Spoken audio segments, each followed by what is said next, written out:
take a quick look at two things from the Origins line that have been out for a bit now, but I have just gotten around to getting them. We'll take a look at the Skeletor and Screech 2-pack, as well as the Teela and Zoar 2-pack.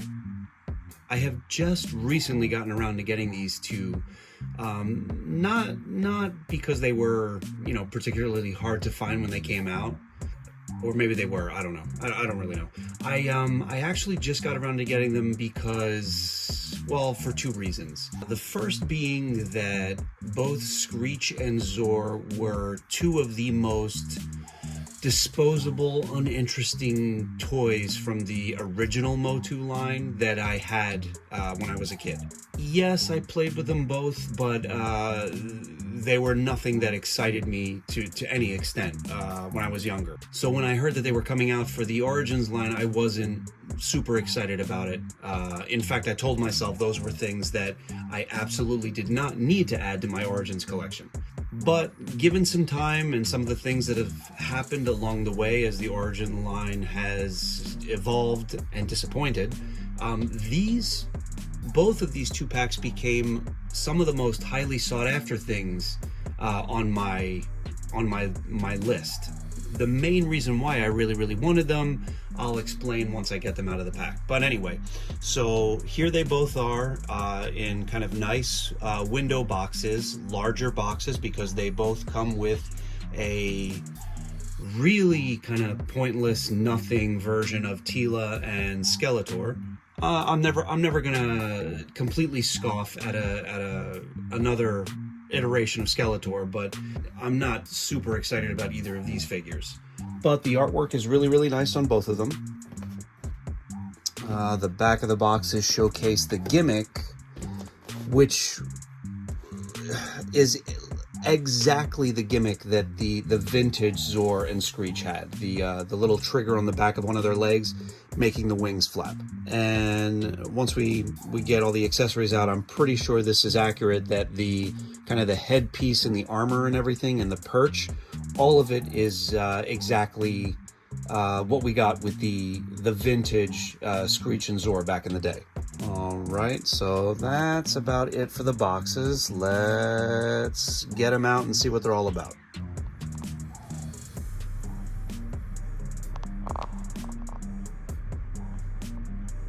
All right, here's everybody out of their packaging. Let's talk about them. All right, so first off, I want to talk about Skeletor and Teela here, because they're nowhere near as interesting to me as the two birds. Let's start with Skeletor here. Again, as I said, I will never not be somewhat interested in any rendition of Skeletor, but this is one of the least interesting ones. He clearly is just sort of like a pack-in so they can bump up the price of Screech here. And he is just a retooled bit of accessories and armor with, I think, a new face sculpt. I gotta go grab my other Skeletor, my other sort of basic origin Skeletor. But yeah, I think it's a. Wait a minute, let me go see right now. Yeah, no, to the best of my eyes, it is a new face. This Skeletor head sculpt might show up on one of the other versions of him, but whatever. He is a sort of like maniacally laughing. I do like the green picked out, sort of like highlighting the perimeter of his face. That's the last good thing I can say about this, because the overall newest distinguishing thing about this figure is the coloring and the paint finish on him, which I guess is meant to be sort of like, I don't know what they were going for. It looks like rust on top of a very kind of ugly shade of purple. It really does look like he just got spray painted from afar with something accidentally. That brownish, rusty whatever on top of an ugly purple just does not do it for me. That's all there is to this Skeletor. Same sword, same Havoc staff, also with that ugly paint finish. Anyway, pointless Skeletor throw-in. The Teela they give us is just a bit strange and kind of confused as far as coloring is concerned. So first off, they do give us her basic snake armor. They give us the snake armor and they give us her basic shield in the original coloring, but the color palette, like the motif of her armor underneath, is very, very different.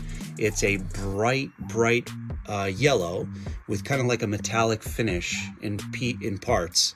They do give her a ponytail piece. That's something that's a little different, but everything about her is kind of like brightened as far as the outfit and the armor is concerned. They also throw in a bright yellow sword and her snake staff, but also in yellow.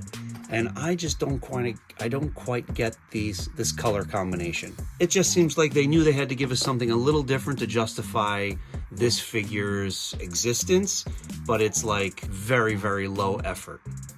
So anyway, basically all I can say is, yeah, you get another Teela. And now we get to the stars of this, which really is so funny coming from me because I could not possibly care less about these two guys when I was a kid.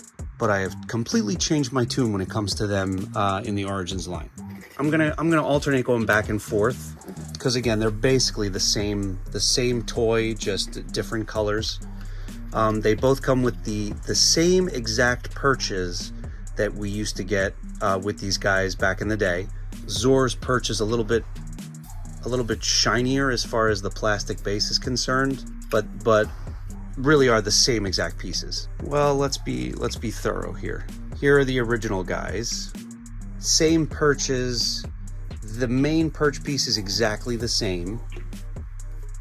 It's just that the base piece on the original ones are smaller. That's it.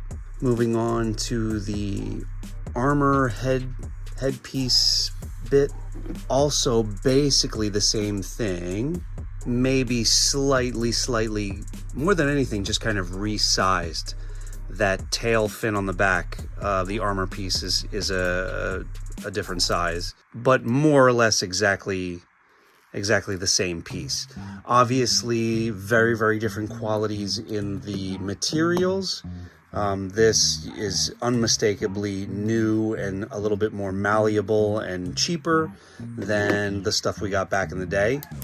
And they both go on Screech exactly the same way, but yeah, pretty much the same thing.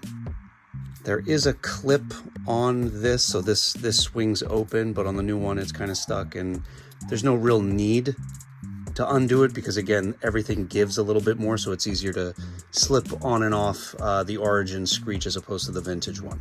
The point where you notice the real difference between the two is the feel of the materials that make up the wings of the bird. They are a much softer, squishy, rubbery material. I don't know if they would feel closer to the same material if this was a newer piece, but over the years this is a much firmer, less forgiving material than the new one.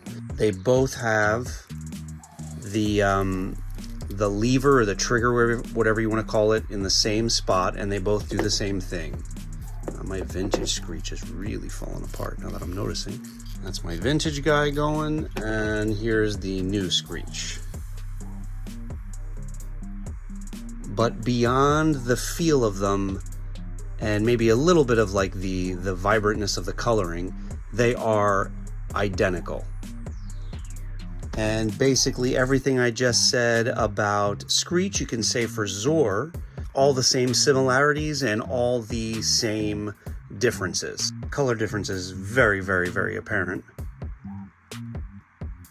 But again, other than that, and the feel of the materials, identical toys. I'm 46 years old, but this is still fun. If you're a MOTU collector, you probably know this, but both Screech and Zoar were toys that were recycled from Mattel's Big Jim line back from the 70s.